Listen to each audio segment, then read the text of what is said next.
How will the world see or know that we belong to Christ? By our fear of the Lord. The church in Acts chapter 2, look at it.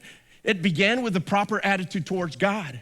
What was their attitude towards God? It was awe, it was reverence, it was holy fear. I mean, at that time, the atmosphere of the early church was what? Was reverence. Look at verse 43 again. It says, everyone, every believer, everyone that was witnessing, who witnessed God's work and power, he says, everyone was filled with what? With awe. Now, what's going on in this phrase?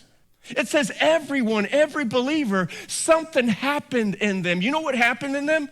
It was the Spirit of God who was working in their hearts, which means that the Spirit of God produced reverence in them. And that is a theological truth. God convicts our heart, and when we witness what God does, and when we acknowledge his presence in our life, he produces what?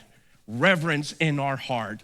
The reason I can say that is because the phrase was filled, it indicates that God himself created reverence in each believer.